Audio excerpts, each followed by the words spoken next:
All right. What do you say, brother? Fire in the hole? Fire in the hole. Let's do it, man. Okay. I am in a groovy mood. This one, you're going to like this one. You ready? I'm ready. Here we go. Let's knock it out. It better have a good theme. Okay.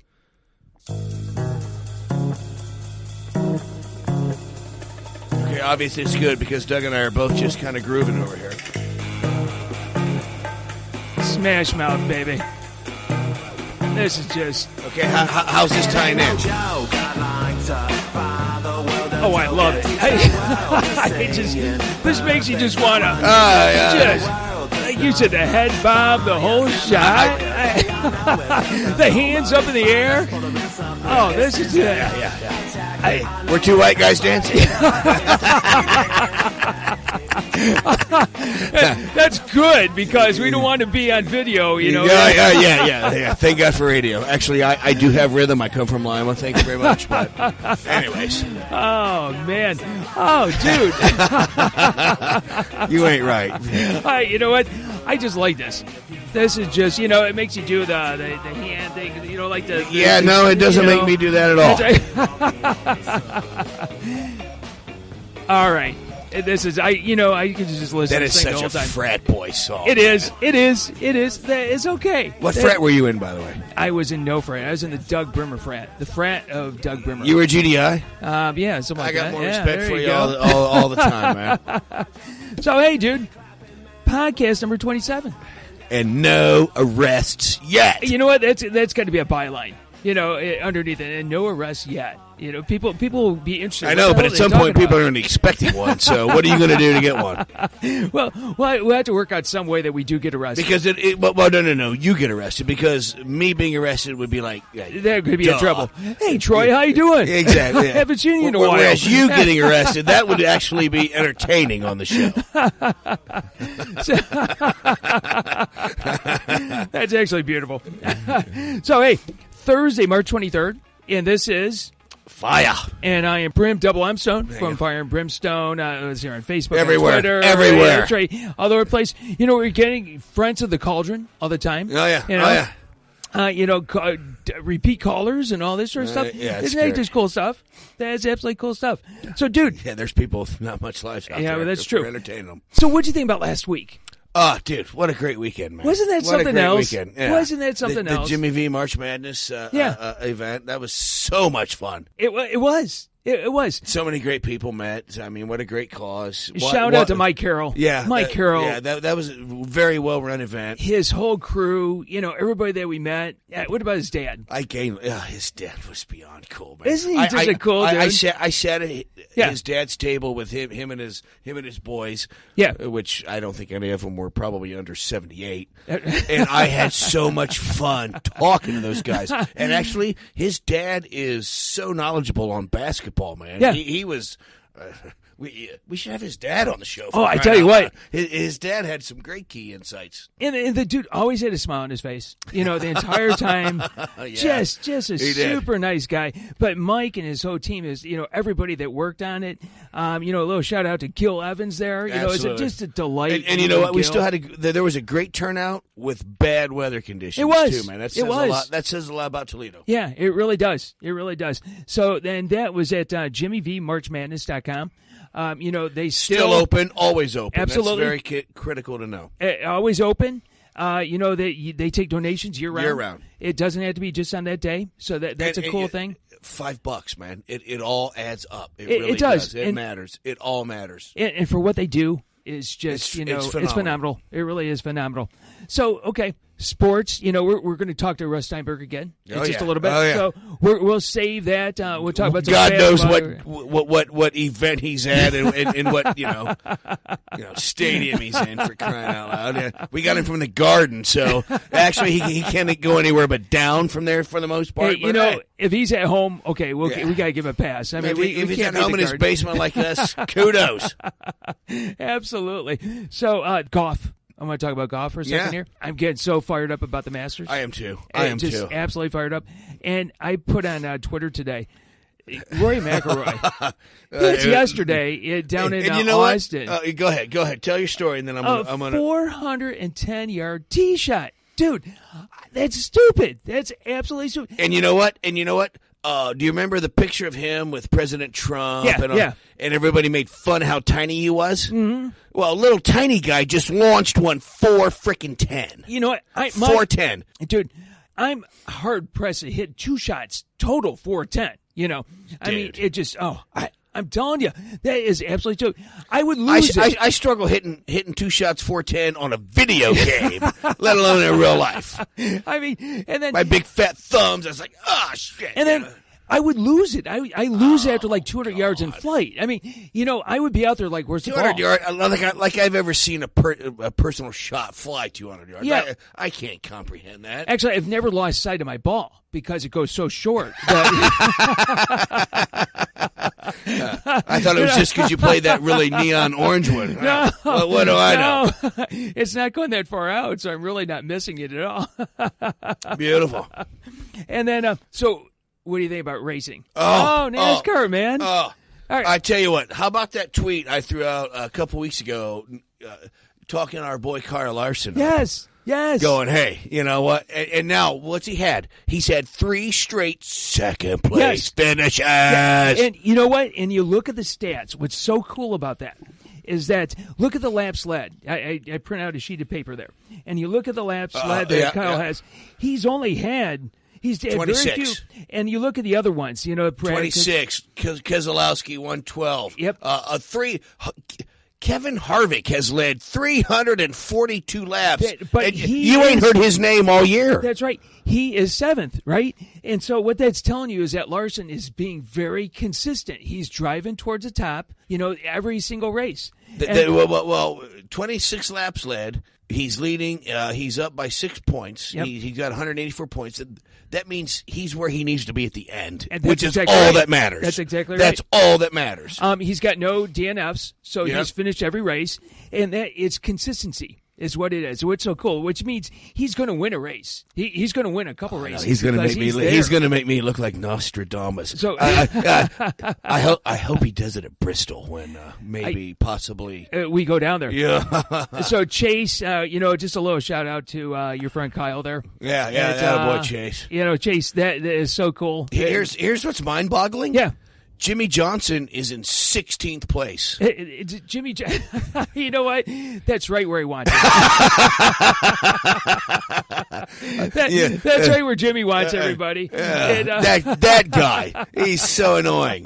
I mean, yeah. That's the thing about Jimmy Johnson. Yeah. Is that when you think he is, you put a fork in him and all that. He'll win 12 races in a row this year. That's exactly Some right. Ridiculous thing. He will do what Kyle Larson's doing. Yeah. And that's his finish, you know, towards the top. But, man, that is so impressive, man. He's had 5 starts, 3 top 5s, 4 top 10s. I mean, that's the way to start. So he's had 1 race out of the top 10. Yes. That's phenomenal consistency early, man. And he's 24, right? Yeah, he's a young kid. He's going to be out there for a very long time. He's going to do what the Jeff Gordon's. They started out young and just had great careers. What that Drive to Diversity program? What a program! Man. If we go down to Bristol, I want to talk to somebody from that program. I want to get somebody on. How about we talk to Kyle? Yeah, that's right. Yeah. Actually, that would be a great way to get into Kyle, right? Absolutely. I would think so. That's a win-win all the way around. That would be really cool. I mean, because it's such a cool program. What they're doing. Okay, a little football. I would talk a little bit football. A smidge, only because it's... What about Tony Romo? What do you think about Tony Romo? You put that one post out there about, somebody was saying, well, they should sign him. Keep him as a backup. I don't think it's going to happen, but I see the logic behind it. He wants to play. Well, here's the thing. To get a guy that late in his career to sign and sit the bench behind a second-year player, I don't know Tony's got that number. No, I don't think he does either. Tony's going, look, man, I got 2 years probably. Yeah, I don't think he does either. I got to have one. No, he's gone, dude. I'm really kind of disappointed he wasn't cut. So somebody could set him up.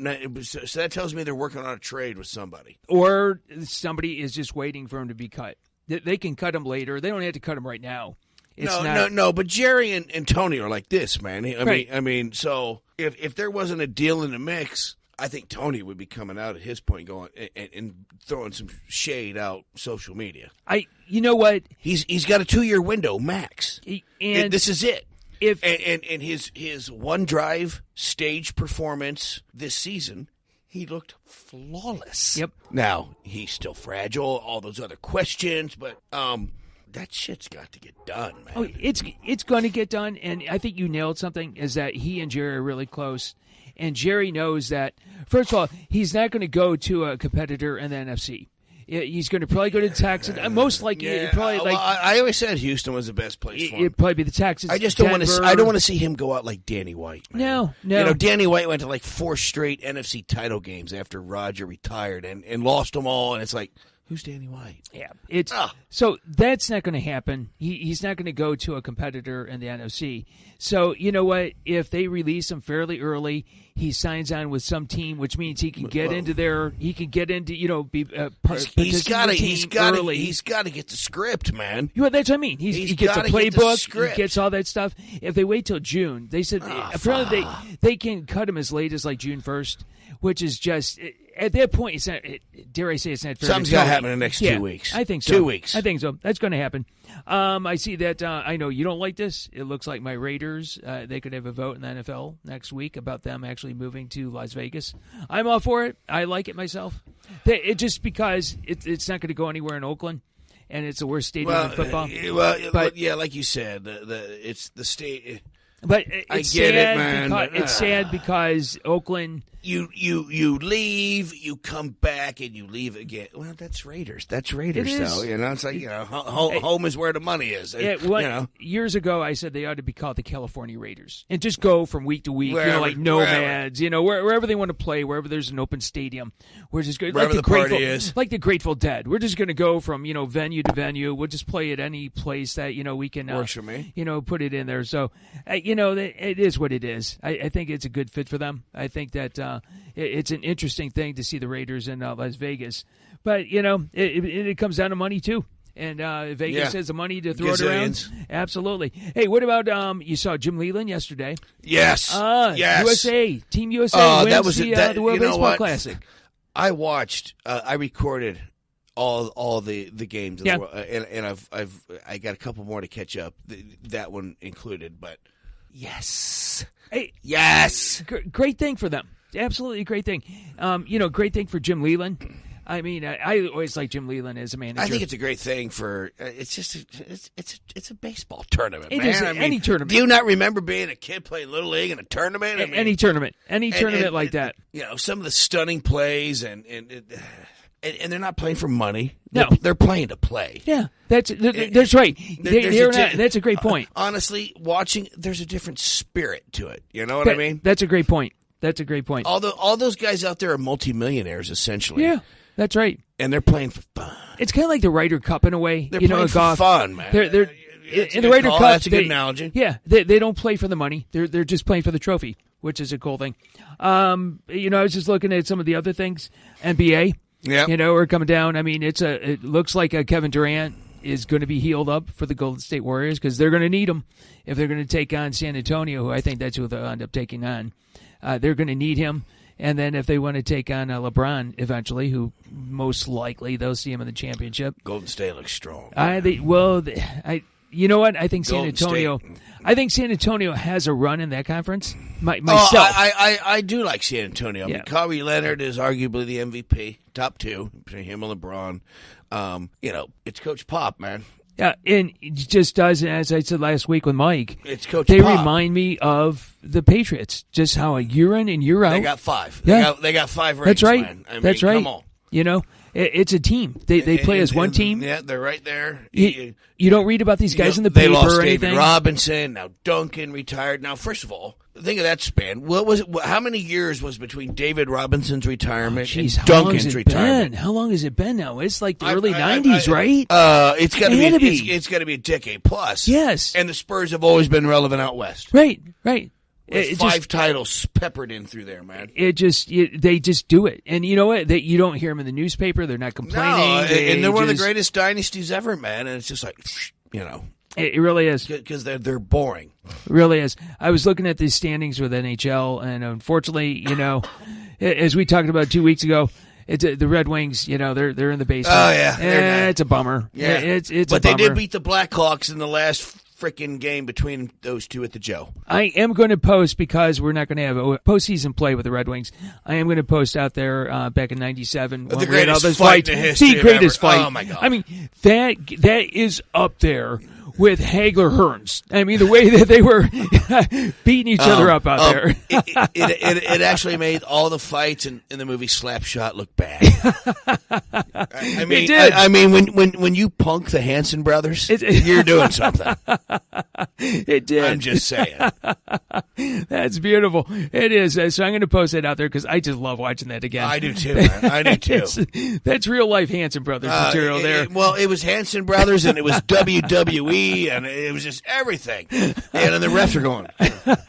Actually, what do we do, man? For the most part, the refs basically stood back. You have to well, there's so many. There's how many refs on the ice? Three, I think three. And there's 9 fights. You're not going to. You know what? Good luck. Just let it go out. Just let them wear themselves out. You know, because usually they're not really hurting themselves that bad. They're just, you know. Oh no, there was blood. There was blood. There was blood shit everywhere. Most of the time they don't, but in this case, there was blood. There was blood. It had to be blood. But kudos to a game where an all-out, drag-out, knockdown, freaking barroom brawl. It's only a 5-minute penalty.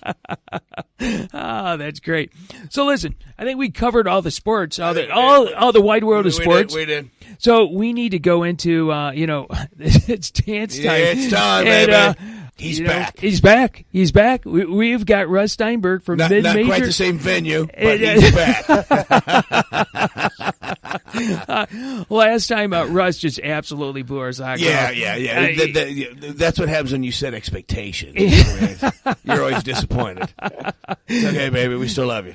So Russ is back in New York City, right? Yes, I am. Okay, so at least he's in New York City. What part of New York, by the way? Yeah, really. Shout out to you, bro. I'm in Manhattan, Upper East Side. All right. Nothing wrong with that. Nothing wrong with that at all. So, Russ, sorry, I know we were messed up on the time. You were a little bit late. What was going on there, dude? Yeah, so I completely forgot. I was dealing with people in the Central Time Zone who wanted me on. It was ESPN Radio in Jackson, Mississippi. So they had me on for 6:15 Eastern. So I wanted to make sure that these two didn't collide at all. Hold on, man. Fire and Brimmstone got kicked to the curb for ESPN. I don't know what to say. Are you serious? I'm hurt, man. I'm hurt. Well, the fact that we're even talking about it. If it makes you feel better, I told PTI to go take a hike because I had to talk to you guys. So Attaboy. Yeah. Oh, that's beautiful. The fact that we're even in a conversation somehow with ESPN, just absolutely. Sometimes it's better to be lucky than good. Well, you got your green on, and it's I got the green. There you go. I got the green. So, okay, guys. Last time we talked, we had a great conversation, Russ, and we all made our picks. So I'm going to start out with my mea culpa right now, and just go. I did a lot of analysis, and really decided that I picked the right team, and I went the easy way out and picked Nova. Yeah, which means he did no research. He heard on the radio on the way home that they were the overall 1 seed. And he said, that's who I'll go with. That was pretty doggone close. But that saved you a lot of time. No. I mean, defending champion. I mean, they've got it all going, and they go down. And then in another bracket I was in, just to be safe, I picked Duke. So, man, I'm just toast. Just absolutely toast. So, Russ, what did you take away from last weekend, the first weekend? Well, first of all, I think the real problem is that you fill out 2 different brackets. That's the thing that we have to address. Yeah. You fill out one and you make your picks. He hedged his bets and sucked at both. I know when I was on last, we were talking about this, and I said I like Gonzaga. I still do, and they're still alive. Yeah. I had picked Duke to win it all when it actually came time to fill it out, only because I like to be a little strategic and hedge my bets a little bit. And I know Gonzaga has a couple of tough games in their region. Yeah. So everybody I figured does. I'd go with the safe team, Duke, who I was confident would get to at least the Elite Eight, and then I lost that too. So I'm back to. I have 2 Final Four teams left. I have Gonzaga and UCLA. And I'm look at that! He jumped on Fire's pick, man. He jumped all over my pick, didn't you, baby? I gave you some smack about you. You did talk some shit about UCLA, but I'm telling you, man. I did. Okay, so Russ, I've got a question for you. If 2 weeks ago when we spoke, I said to you, "Well, Russ, here's what's going to happen in the Sweet 16. There's going to be 3 Big Ten teams and 1 ACC team." I mean, what would you have said? I mean, look at it. It doesn't look right, but it is what it is. So, give us your analysis of it. Well, having 3 Big Ten teams, I don't think would have shocked me. It would have been surprising, but I could have said, all right, well, Wisconsin is pretty good. Maybe they could pull off that upset. Purdue's a 4 seed, so they're a protected seed. That would have made sense. 1 ACC team, I would have thought. Yeah, that's crazy, right? Right. Because at the very least, UNC and Duke should have had a cakewalk to the Sweet 16. Sure. Louisville, I thought, 2 seed. I mean, yeah, I didn't think there was any chance that 2 of those 3 would get knocked off. So that's really what surprised me. And Louisville got a tough draw with Michigan. They're on fire, and they're young. The Ville was young. Hey, the little plane crash will do that to you. You do have to give it. You got to give them credit. I mean, especially when all that happened. They went through a lot of crap. I mean, like they almost died. Like what's his name from? Oh God, what's the movies? The Chinese guy. Yeah, but did you die? You know what I mean? So you survive that. So now you're playing in a basketball game, and it's tough and it's tight down low. Late in the game. So what? I almost died.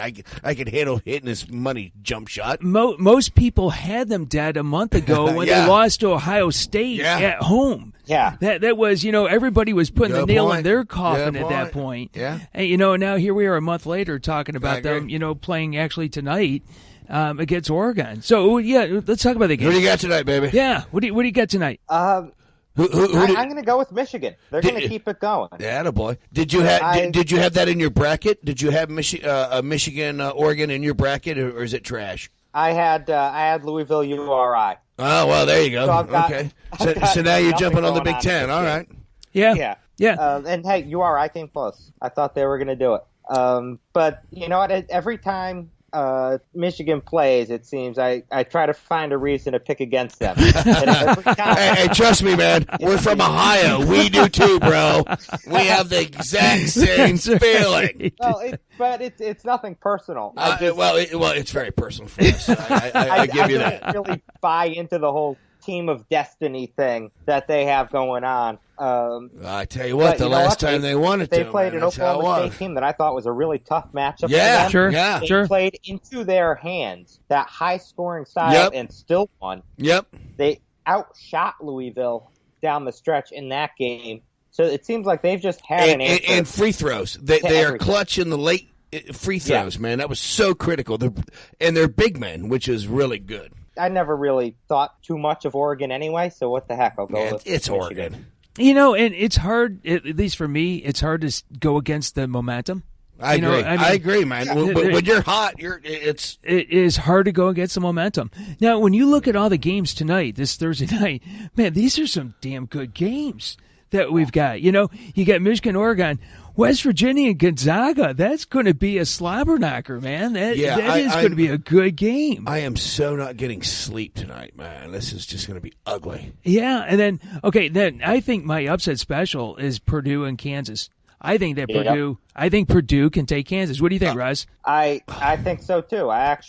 You're crazy. You guys are nuts. No. Kansas wins that by 26 points. Not a chance. Well, here this is recorded. Yeah. Kansas blows out Purdue. Not a chance. Not a chance. We'll see. Not a chance. My upset special right there, the X-Men take out Zona. Oh, that's possible. I'm calling the X-Men to take out Zona, baby. What did we say 2 weeks ago? We were talking about Xavier. And then they'll face my UCLA Bruins and go home. But we talked about Xavier. We said they always are a thorn in everybody's side when it comes to they're a tournament nightmare. That's right. And then they're back. They're back. And remember, Russ, they're like that boil that never just goes away. They were playing when we last spoke. You were in the Garden, and then the next game was Xavier, and it was Butler. And Xavier takes down Butler. I mean, that's been the start of their run. So they've had a nice run since then. Yeah, I mean, credit to them. They've put it together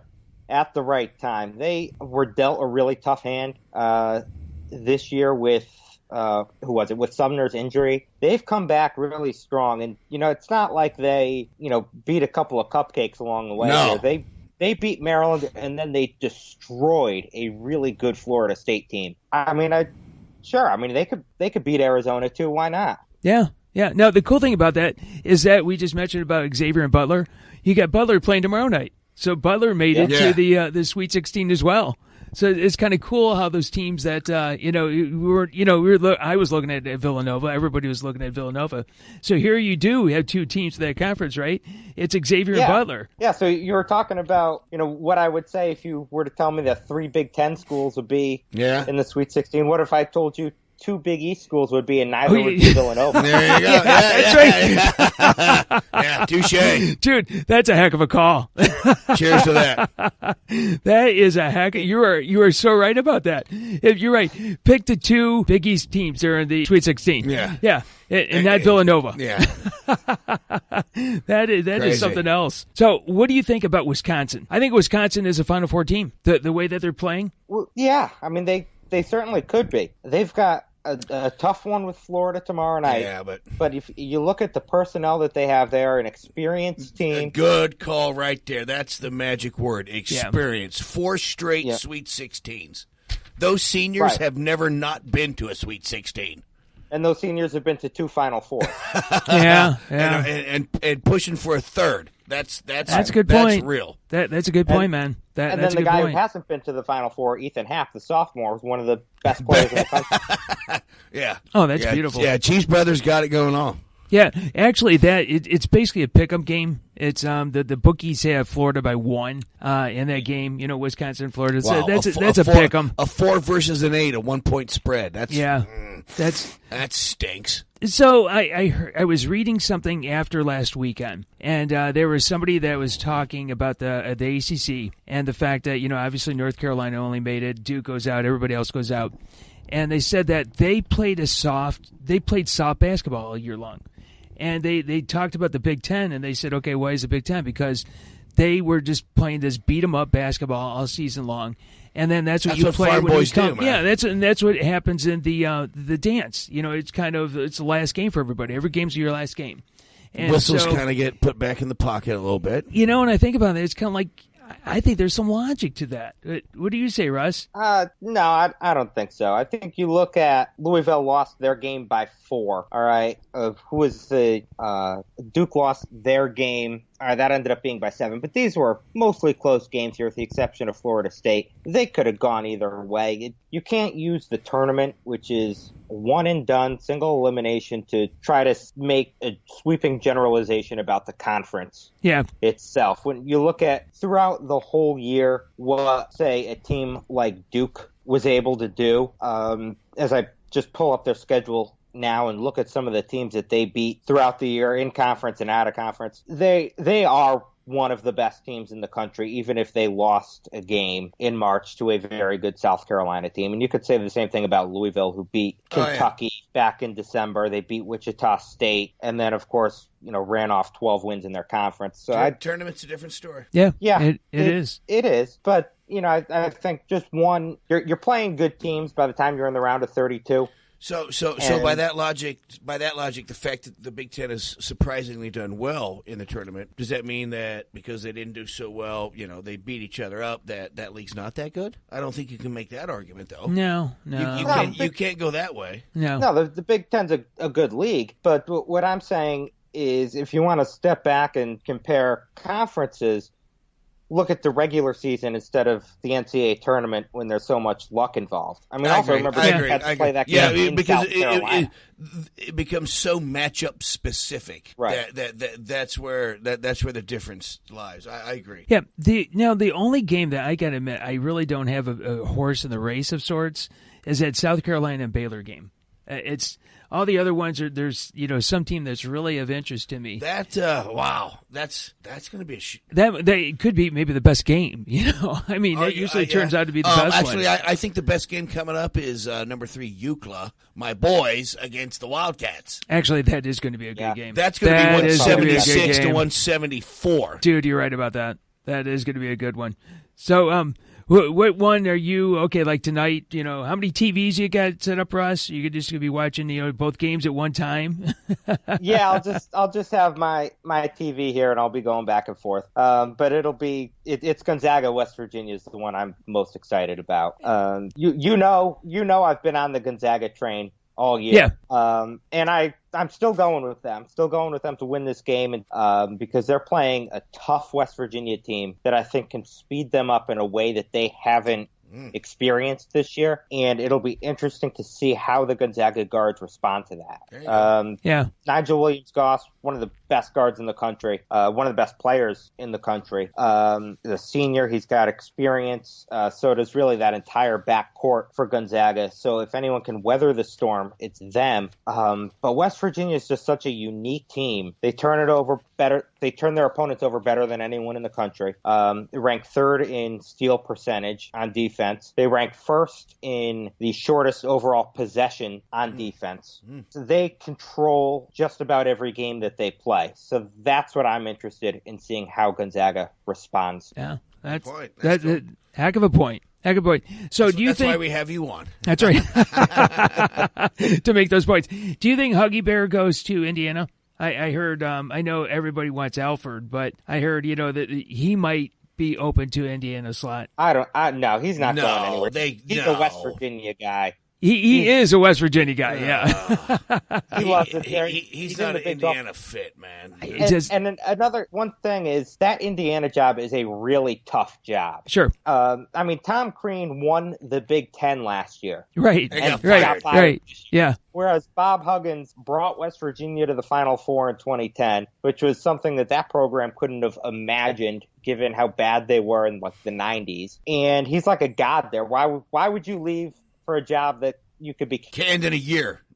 Yeah. And you guys are right. The point is, if you could run for king of West Virginia, he'd probably be voted in. It's just like college coach in football. Nick Saban, he's the head of Alabama, man, it's just, and I'm sure that Huggins is the same way down in West Virginia. It's his place. There was a great story about this. I can't remember who wrote it. But about Bob Huggins in West Virginia, and when they went to the Final Four in 2010, before their Final Four game, governor of West Virginia called him up and said, all our coal miners, they're not going to work because they want to watch you guys play in the Final Four. Bob Huggins says, well, send some TVs down there. So the governor bought up a bunch of TVs, sent them down into the coal mines, and they watched West Virginia play in the Final Four while they were doing work. That's the kind of god that Bob Huggins is in that state. And I have spoken, it is so. There it is. Oh, that's beautiful. That is a great story. So, okay, I'm out with Villanova. I'm out with Duke. You're out with Duke. So who's going to take it then, Russ? Is it Zaga? Okay, I'm not going to steal your thunder. Go ahead. Yeah, let's go with Gonzaga. What the heck? I've been wrong about everything else so far. Just making me look so much smarter. UCLA, baby. All right. I'm telling you, it's UCLA. It could be, but I wouldn't pick anyone from the South because 3 of maybe the best 5 teams remaining are in that region. Yeah. Oh, it's brutal, man. Yeah, it's brutal. Is going to the Final Four. Yeah. I mean, yeah. That's nasty. I'm going to go with Cheese Brothers. I'm going to go cheese. I'd love for a Big Ten team to get in there, man. Just because the way that they play, I mean, just the style. They're big. They're strong. You don't hear about them a lot. They just play basketball, man. And you know what? And they've had a great run over the past couple of years too. This is not the first time that they've shown up in this spot. They've been doing this consistently. Yeah, and you know, we talk about seeding, and you know, the 8 seed that Wisconsin got is a snapshot of their entire year. If you want to look at how they're playing now, they're much better than an 8 seed. Yeah. Well, you know, there's a lot of complaints about them being an 8 seed, you know, but it is what it is. It is. I mean, that's at the end of the day, play your games and win. It don't matter. You survive in advance, and off you go. Yeah, play them and shut up. Exactly. I mean, that's what it's about. Just get in there and just shut up. I agree. So, like I said, I think we've got a beautiful slate of games, 4 games tonight and 4 games tomorrow. We have 6 minutes till Michigan. Oh, that's right. They're going to be starting in a few minutes then. We want to get of course, obviously here in just Toledo is just literally just a few miles. Yeah, we're 40 minutes from Ann Arbor. So. Yeah, Ann Arbor is just, we can make it up there by halftime if we wanted to. You know, it's that type of thing. We're not going to, you but drive like a squirrel. No, I do not. I can get up there very quickly. Hey, speaking of that, watch out for the speed traps if you go on up there in Toledo. Why would I ever go that way? It's a no through Toledo. I mean, they got the guys with the guns out. That's right. Yeah, the video guns. And all that. It's end of the month. Make your money. Yeah, that's a good point. So, we're talking about driving. Do you drive in New York City, Russ, or do you just? I do not. You do not. Boy. Yeah. I'm a terrible driver, and I admit that.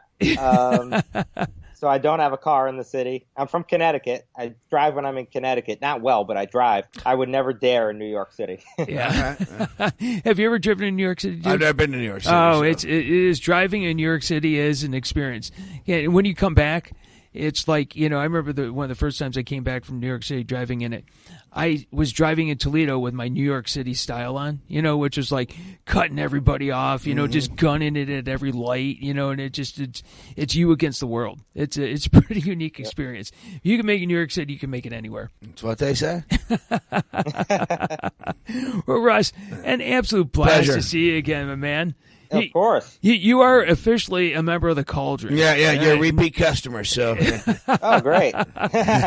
And we'll let it slide that you dropped us for ESPN. Yeah. You know, put us on the back. Water under the bridge, baby. It won't happen again, I promise. You had more fun in our interviews. That's right. So, dude, thanks again, Russ. Yeah, thank you for having me. Take care, guys. Yeah. Dude, this is a good one. Ciao. Bye.